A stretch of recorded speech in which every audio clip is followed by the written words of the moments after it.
Go Getter family. Man, your boy was on time today. That's crazy. Been running around like crazy today, guys. Making deals happen. That is for sure. All right, Go Getters. Man, I don't even got any viewers yet. You know what's crazy? Somebody was in the comments of my Facebook post, and they asked if I was going to be discussing the sale final tonight, which there's no such thing as a sale final, but I think they were referring to a due on sale clause. So I am going to touch base on that, but this is a negotiating episode. All right, Go Getter family. And I want to tell you guys my mission with this entire channel and doing what I do is to get you guys the actionable knowledge and information that you're going to need to close these transactions. Actionable. That is my mission. All right. Because not only do I want to get you guys the actionable knowledge that you need, but I want to get you guys on the path to financial freedom. And, unless you were born into money, have a ton of money, then it can be tough to do, and hitting the lotto, man, it just isn't plausible. All right. But you come, okay, we good. I had to make sure my sound was on. I'm always scared as I'll be on like mute or something when I'm talking to you guys. So yeah, hitting a lot on me, it just is not, possible. So, my mission is to get the go-getters out here, the go-getters, the people that get out there and get to it, to bring you guys the actionable knowledge that will get you on the path to financial freedom without having to have a boatload of money or having access to a boatload of money, or without having to go to the bank and beg for credit, fill out a bunch of applications, W-2s. That's what I'm doing. That's my mission, guys. So let's get to it. So I'm going to talk about that due on sale real quick, because when people put comments for any questions or anything like that, I may do an episode on them, but I want to be responsive. Okay. So due on sale clause. Let's discuss that real quick. All right. The due on sale clause, guys, is something that the banks put in place is in nearly every mortgage that people get. There is a due on sale clause, which means anytime that you sell the property, the bank, and you transfer deed, anytime you transfer deed, a bank can call the loan due. Matter of fact, let's just read it real quick, okay? I'm gonna look it up here. This is the Barron's Real Estate Dictionary, the Real Estate Bible, if you will. Everybody uses this. That is in real estate, and if they don't, you better take a second look at them, because man, boy, it's some tough. It's tough out here. And I wanted to say, guys, too. I'm going to bring you guys this actionable knowledge, and information, the stuff that you need to close transactions without making you pay thousands and thousands of dollars. All right, that's the mission. This is I'm from the mud, man. I'm from the mud, and the people, the everyday people, like my people, my parents, my loved ones, my friends. I know a lot of them that pulled themselves up, through a lot of hardships, hard, difficult circumstances, and made something of themselves, So I want to pass that love on, man, to the regular people out here, man, because the middle class is getting beat up right now, and it's about to be a foreclosure wave. That's why I'm bringing you guys this part 2 of the negotiating, so you guys can get some of this wealth that's going to be out here, man. It's about to be a gold rush. So, due on sale clause. A provision in a mortgage that states that the full amount of the loan is due upon the sale of the property.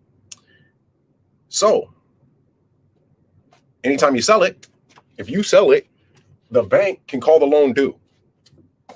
Meaning, when that deed gets transferred, the bank finds out, they say, hey, if you haven't paid off your existing mortgage and you sold it and you're trying to keep that big old chunk of money and not pay them and just make payments on it, they can say, hey, we're calling that loan due and you have 30 days to pay that loan. Now, there are several defenses against the due on sale clause. Okay, guys. And in subject 2, things have to be done in a particular fashion to man, let me message this dude right now and tell him I'm talking about the due on sale clause, because I want him to understand this, man. This is knowledge that everybody should know.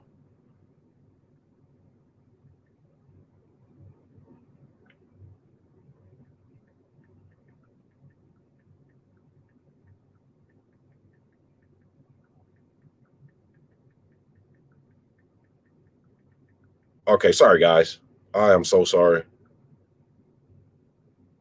But I'm responsive to my subscribers, my viewers.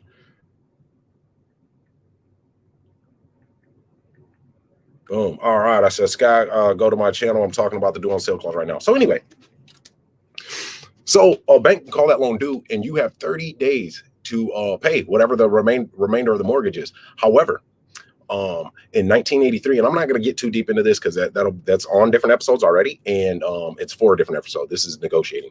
In 1983, they came up with something called the Garn-St. Germain Act. Okay, this is legislation that the federal government put together. Okay, and there's a lot of stuff in there. There's a lot of stuff, but one of those things is banks can put a clause in in your mortgage, which is a contract, due on sale. So there are 7 reasons. 7 things, 7 transactions that the bank cannot call this loan due. They just cannot. They can't. And one of them is a divorce, a death. But the one we use is it's estate planning. Okay, estate planning. So by transferring your home into a trust, okay, or a trust buying your home, because when it's in a trust actually owns the home. You don't. The trust, the name, the deeds in the trust name and everything. But that's estate planning. That's why you hear about rich people all the time with their trusts. Their trusts. Well, we move like the rich, the wealthy. We're making these moves, man. This is why you guys, a lot of people aren't aware of this stuff, because it's the rich and the elite that are doing this. Okay, so anyhow, so we buy our properties with trust. And the thing about a trust is, for that one viewer or that one person that commented, the thing about a trust is you don't have to record a trust with the county when you do make a purchase of a property. Okay, I recommend recording all of your documents, all of them. This is what I recommend. And I'm not a lawyer, nor am I an accountant. This is informational purposes only, but I am a go-getter. So I recommend recording all your documents except the trust. Okay, because the trust, which owns the property, that's who owns it. It's a trust, like it's like it's a person. So when they look that up on public record, it'll say like I was a living revocable trust state. Okay, a grantor living revocable trust state. So you can name that trust anything, but when you look it up, it'll say the Gene Boykin a revocable trust on public record. Okay, but the beneficiary of that trust, who is that? That's what you don't know. That's what's not on public record, the beneficiary. Okay, so I don't want to get too deep into that, but this is how we avoid the due on sale. Okay, and then there's a number of other ways too, but I just wanted to throw that out there. Now tonight, we're talking about negotiating subject twos. Okay, and the last episode, this is part 2. I was talking about conversational negotiation. All right, this is how we negotiate, guys. Is conversational negotiation. All right, and with conversational negotiation, I had made a phone call to a seller, and man, I didn't record the call. Well, today I called another prospect, and guess what, guys? I recorded that call for you. Okay, so we'll be airing that. All right, but I left episode 1, and I said we want our prospects to say no. Okay, we want them to say no. Oh, now that may be odd, but we negotiate differently. All right, have you guys ever just think of a salesperson all the time, man. Like they want you to say yes, and that's part of negotiating too. You want to have them nodding yes, right? But guys, go-getter family, we're on another level. All right, we're high level over here, man. This is just how we operate. We're high level, man. We get deep, right? So yeah, you want trial closes and stuff. You want them nodding their head yes, at certain times. But with us, at the beginning, we want them to say no. We want them to say no, because when you're dealing with a salesperson, your defenses are up, and so if they're leading you, giving you these questions that obviously are yes answers, it's like obvious that they're yes, they feel like it's a setup. Okay, we've got to have empathy. So put yourself in a prospect's shoes, or just an experience you had with a salesperson, and they're giving you these questions that are setups, and it. So you're like, yeah. Well, yeah, but you're preparing yourself for whatever they're trying to slide in on you. You're preparing yourself. And we are not adversarial with our prospects or our clients. We're not adversarial, guys. We're trying to help these people, one. Two, our reputation and our integrity, it means everything to us. All right. I mean, it just means everything. So we go about things a certain way. So for we want them to say no, because when we want them to say no, it means that we're telling them the truth. We're telling them the truth about something up front. So they are now not waiting for us to like slide some trick on them, do a trick, something slick, right? No, we want them to say no to an answer to a question that we ask them, so that those defenses are come down, and they know that we're upfront and honest. Like, man, this guy's honest. This guy's blunt. I mean, he said something that really should hurt him, kind of like, and if he's trying to buy my house or to sell me something, right? So let me see here.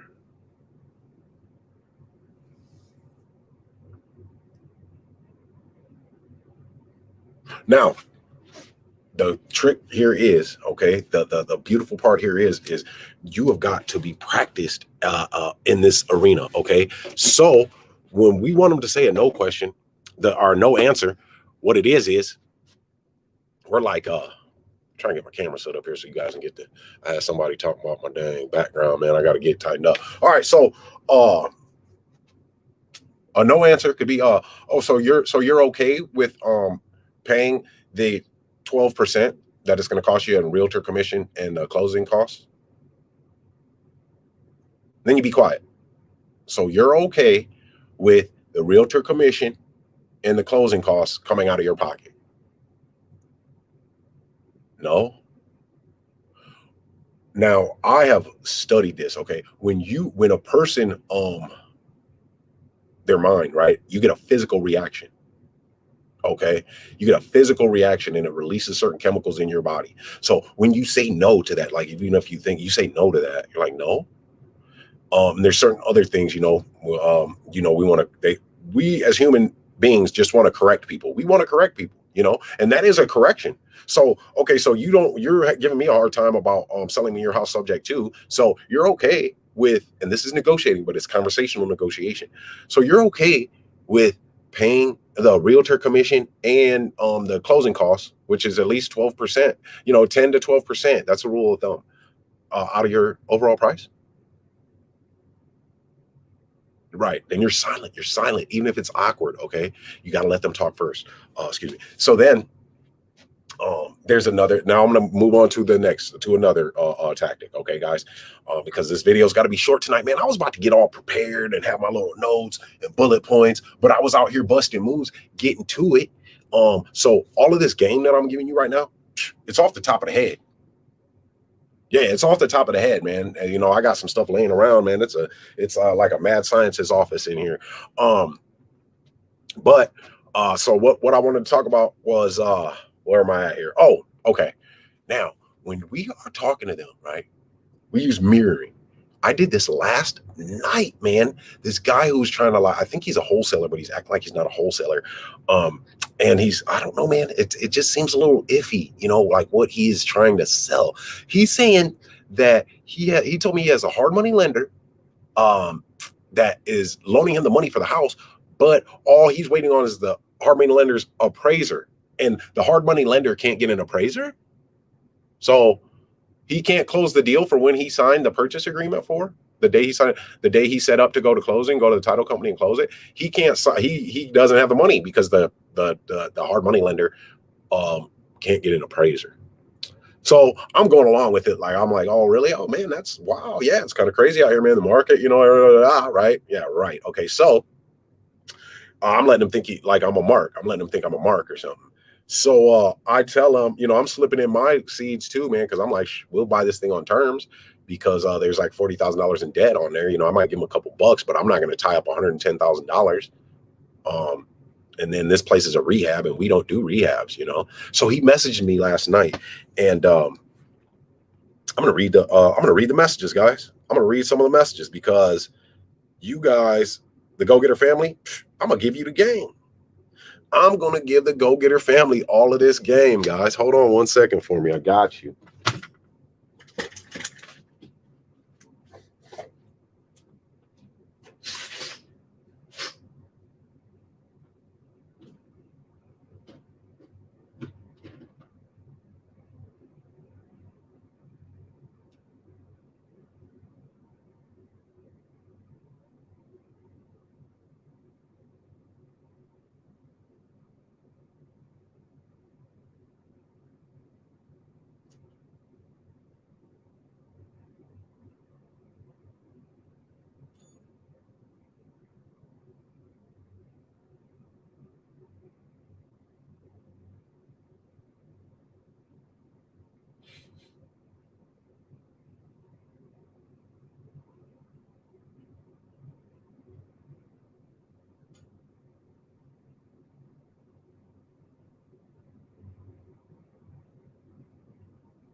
Go-getters, your boy's back. My bad, guys. Okay, so check it out. He hits me up last night, and I had messaged him back too, man. I said, hey, I don't want to leave you hanging, but we can't make an all-cash purchase on this property at this time. However, we are willing to talk terms if your seller is open. Now, mind you, I usually don't go about it this way, with that type of text. But this guy's a wholesaler, and you know, guys, where I'm from, it is super difficult to deal with a lot of people because they don't want you to win. They just don't. It is what it is, though. One thing about me, I'm gonna win regardless because I go hard, man, and I don't give up. You know, this is why I give you guys a motivational stuff too, so you can get your mind frame like that. Because when you have an undefeated mind, there's not anything that you can't do. So anyway, he hits me up last night, and look at what he said to me, like he's just gonna run game on me. He says, would you or your investor be interested in a quick flip on this $5K or so? Question mark. I may have a flipper that wants to finance it, but cannot buy it until his flip is done. He is willing to lease option the property at around 100 through 110K and pay upwards to $600 a month for 3 months. I could assign the contract and the lease option at the same time. Now this is where the beautiful stuff starts to happen, right? He just fed me all this crap. Did you hear that? If you know anything about real estate and creative financing, he just tried to get me to do what he brought me over there for in the first place, which I told him I couldn't do, but we could do terms. And that text has nothing to do with terms. So guys, I put it back on him. Boom. I put it back on him, and this is negotiating. I said, how would we do that? Question mark. That was it. Just how would we do that? And he answered back. This is real life negotiation that I'm giving you guys. And we got our subscription, our Go-Getter family monthly subscription coming up. You got to be a family member. Once you're a Go-Getter family member, get that monthly subscription. You're going to have access to exclusive videos, that video tutorials, documents, and also our weekly email that we send out. Give me inside tips, you know, and then put your questions in the comments, and boom, I'm gonna give you that inside info that'll get you there, guys. And this is super cheap. Instead of having to go spend thousands of bucks to get a mentor or take a class or whatever, man. Nah, you don't have to do that with the Go-Getters. I want you guys to win. I want you guys to win. Oh, my wise cookie. I want you guys to win, right? So I'm not going to break your pockets and have you guys, you know, kind of have anxiety like you don't have enough money to go do a transaction because you paid Gene at the Go-Getter family thousands of dollars to mentor you. Nope, not going to happen. So I said, how would we do that? This is putting the onus back on your prospect. You can use this in any situation, because life is a negotiation. So instead of me saying, nah, man, I can't do this. This is what I can do. Or what? Why no? I said, how would we do that? He says, say he wants it for 105K. He will put down the 5K non-refundable to the lease option contract, yada, yada, yada, man, bunch of crap. So he says those numbers are just examples, but he wants it. He's saying the guy wants it and assign the lease option to me as well. And he buys it for 105K. Now, I already know that he wants me to buy it with cash and then hold it for 3 months and get this $600 a month and then a $5,000 lease option fee. And this flipper is going to pay me my money back after the 3 months. I'm not a hard money lender. What? Guys, you've got to do better than what this dude just did. You've got to do better. That's why I'm giving you this information on how to negotiate. You got to do better. So he gave me all that crap. And I said, so where does that leave your original seller? Or did you already close? Now, I know what's going on from the original question, but you gotta play dumber than your mark sometime, and you got to put it back on them. Where does that leave your original seller, right? I didn't say anything about numbers. We let them talk their own numbers, guys. We do this with prospects, everything. Okay. We let them talk their own numbers. So where does that leave your seller? I said, or did you already close? He said, you're buying it cash from the original seller when I assign it, but best case scenario, you're only holding it until the lease option is up. Then he buys it from you for more.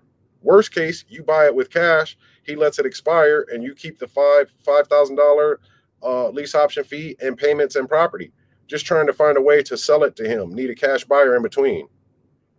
And I just said, now this next question, it's called mirroring. All right. Now remember, everything we do is intentional. So with our prospects, we're going to mirror them too, right? So what I did was, I lost my spot. I said, buying it cash from the original seller, ? Mirroring, guys, mirroring, and they go for it every time. They go for it every time. And it's cool. Like it's not, listen, this isn't any like slickster, salesman stuff or whatever. This is human nature that we're dealing with. Okay. Human nature is all right. So you're going to run into people that are predators that are trying to get over on you, just like this guy was trying to get over on me. So I'm giving you the game to defend against that. All right. So mirroring, that was the next step. That's why I got into, because I remembered mirroring him last night in this text exchange. So mirroring, guys, and what mirroring is, let me stop on the text thread. What mirroring is we repeat either the last 3 to 5 words that your prospect said, or if you can't repeat those last 3 to 5 words, you repeat 3 of the most important words, whether they were at the beginning, the middle, or end, whatever, right? You repeat them back to them, but it's in your tone as well. Okay. So in mirroring, like on this one, and tones are read over text and email. So what I did, I repeated the first 3 words. I said, buying it cash from the original seller. When you're talking to a person too, that's how you want your tone. Buying it cash from the original seller. You've got him, this all matters. So I got him on his heels. Like he doesn't know what to do with this, because I'm sure he's never really run into it. But mirroring, guys. So when you're negotiating for these foreclosures, because there's going to be a foreclosure wave coming, okay? And people are going to need help. I mean, there's going to be people in all types of different situations. June 30th is when the moratorium ends, okay? That's right around the corner, right? So you're going to need to have these skills if you want to take advantage of this upcoming gold rush. So when you're talking to a prospect and they're playing hardball with their negotiating, okay, but we're conversational negotiators. So I'm trying to think of an example here when they're talking, and even if they give you their number, let's say they give you their number. Okay, well, yeah, I'll take 150,000. I've got to have 150,000. 150,000? And you're quiet. You've got to be quiet after you say that. And did you hear the tone of my voice? How it was question tone? 150,000? And then what they'll do is this. They'll go into explaining, 150,000 because I've got to do this. I need it for that. I paid this much for this. I did this repair, whatever they say. They're giving you information that you need in your negotiation. And we've given them nothing. We've given them nothing, guys. So I'm giving you A-level game, high level, but it's cool, man. The Go-Getter family, man, y'all are my people. Y'all are my people. That's why I'm doing this. Man, because I want to bring people with me. There's some people we got to leave behind and some people we can bring with us. All right, Go-Getter. So if you're a Go-Getter, man, then I'm going to give it to you. So boom. When are you going to start your journey to financial freedom?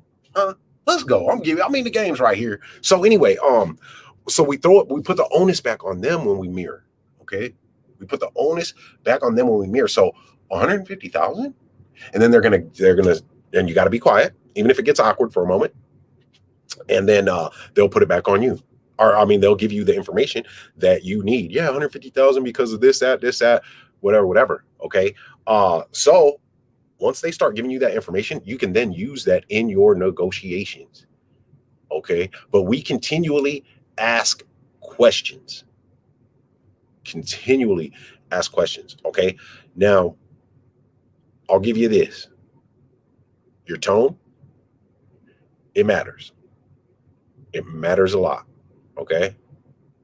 And so you want to have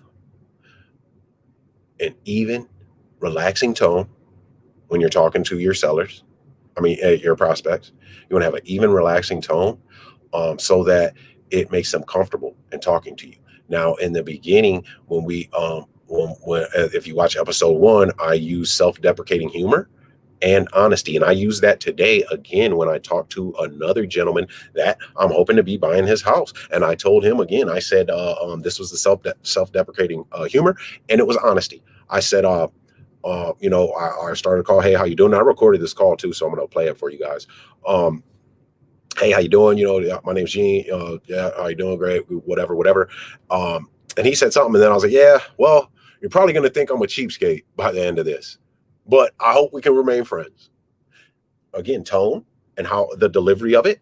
So it was kind of joking, but I'm a real estate investor, so I got to make money, So we both laughed, you know what I mean? But that brought those walls down, right? So with that, guys, I've given you some gems, and if you take those and you run with them, and just you build on stuff, when you get knowledge, just like the knowledge that I'm bringing to you, the knowledge that I got from my mentor, I built on it. That's why I'm here today, because I got knowledge. I knew nothing about subjectto, and creative owner financing. I knew nothing about it. And then I found the knowledge, and I bumped into my mentor, and then I got the knowledge, and I built it up. And I'll tell you this, guys, my mentor, he's on YouTube.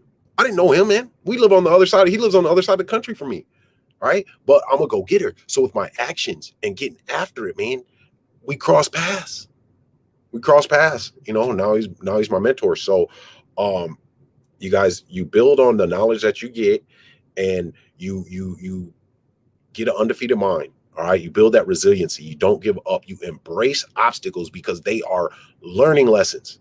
Like everything that I am teaching to you guys to give you this actionable knowledge and get you on the path to financial freedom. I learned this too. I started out a beginner. You don't just wake up one day and know this stuff. You know what I mean? So I had to bump my head along the way. I had nervous times.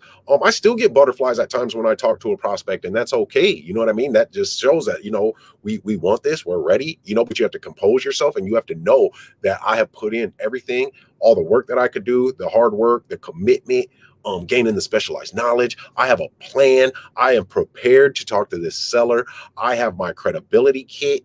You know what I mean? I got my credibility kit. I've got end buyers that can buy this thing. I know when to set out the purchase agreement for at least 30 to 45 days, so that I give myself time to find an end buyer, so I don't have to spend my own money. Guys, it's all there for you. So you got to build on the knowledge, okay? Now, guys, the GoGetter website, the GoGetterFamily.com, is it's up and running, and we're adding stuff to it. So right now, on there is the GoGetter Family foreclosure acquisition blueprint. Okay, and it's $9.99. It's $9.99, guys. But it's well worth it, because for a limited time, we're giving you we're giving you access to use our acquisition website. It's back to WeBuyAndHelp.com. GoGetter family members, when you get that foreclosure acquisition blueprint, you can use that WeBuyAndHelp.com on your marketing materials, right? You can even make cards. Look at the card. Boom, that's your boy right there. WeBuyAndHelp.com. Now, what else I'm doing for you guys is this. I'm marketing we're marketing in 4 major cities around the country, right? So in those areas, I have linked up with a charitable institution. This is how thorough we are over here. I linked up with a charitable institution because I give a lot anyway. Well, I don't do it for notoriety and tell people about it and all this stuff, but we have to be strategic. So I linked up with a charitable institution, and they are going to be putting the logo where it says we buy houses and help people. But I'll probably just have it changed to the We Buy and Help. But anyway, they're going to be putting that on their on everything, because we are donating to them. And this is a nationwide nonprofit. All right. So they send out a pamphlet to all over their state that they're in. They have summer camps for the kids, stuff like that. So we will be we'll be in the pamphlet. So in your area, all around the country, that logo, We Buy and Help and WeBuyAndHelp.com, is going to be known. It's going to be out there. It's out there helping people. So we are sponsoring local football teams, high school football teams. So I'm not just saying, hey, pay this money for this foreclosure acquisition blueprint, and not putting you guys in a situation to win, because I want to win too. I mean, I use WeBuyAndHelp.com as my acquisition website, so I'm doing this stuff not only for me, but for the GoGetter family. So guys, you got to be prepared when this foreclosure flood happens. All right. So let's recap. Okay. Let's recap what we did episodes 1 and 2. Okay. We got to make them say no. When we meet up with our prospect, we want them to say no initially. And we do that with honesty and then the self-deprecating humor. Okay. All of our questions, and this is conversational negotiation, are open-ended questions. All right. And if you need more detail on something, when you ask a what question, a how question, a where question, who question, you need more detail on something, I'll give you one line. All right. Then the rest are for the subscribers, man. You gotta subscribe. You gotta get the GoGetter family member. You gotta be a GoGetter family member for the rest. I'll give you one line though. That's interesting. Can you tell me more about that? And then they're just gonna go. They're just going to go, man. You know what I mean? They're going to give you the information, and it's conversational because we're listening. We're active listeners. All right. This is all negotiating too. You're an active listener. Okay. So, then when you're getting into the negotiating a little bit deeper, and they say something that they want, maybe, and this isn't something that you're willing to concede, you got to put it back on them. All right. So how would you say that I do that? Or how would I do that? Your tone, right, guys? Okay. And then mirroring. All right. Mirroring, where we repeat their words back to them, but we do it in a question form and in a question tone. All right. So GoGetter family, I hope that I brought you guys some value, you know what I mean? And gave you guys some knowledge that'll help and that'll get you over that hump. All right, guys. Because this stuff is important if you want to get financial freedom. I mean, think about this. How many years have you got up and went to work on time every day and punched the clock? Right? But at the same time, you put your dreams on the back seat, or you procrastinated on your own dreams. Well, you were punching that clock on time every day, being a good employee mindset, man. We got to get out of it. So think about that. When are you going to start? When is it time? When are you going to start your journey to financial freedom? This is the game right here. No credit, no banks, no applications. All right. We become the bank. We are the bank, GoGetter family. Okay. You just have to do it right. There's steps. And if you don't know how to do it, just watch one of my older episodes, man. The everything subjectto was, I talked about my entire my first deal, my first subjecto and everything, man. I put it, bought it with the trust, my exit strategy, lease option, how I acquired it, how I found it, how I talked to them, everything. Then I've got a subjecto class as well that I did live. What is it? The investment strategy that the banks don't want you to know about. Check that out. That goes through everything, man. The paperwork, all of that. And we've got the subjecto document packet on GoGetterFamily.com as well. Okay. And for a limited time, we're throwing our memorandum of contract in there, which is deal insurance, guys. Deal insurance. And I talk about that on other episodes. So just check out the channel. All right, guys. But I got to get out of here. I got a lot to do. Because we're acquiring some homes, and I'm recording some of these phone calls for you guys too, some negotiating phone calls, so you can learn this stuff and hear it live. Hear it live in the game time. It's game time, man. So all right, I got to get out of here. All right, go get it. So until next time, let's get to it, y'all.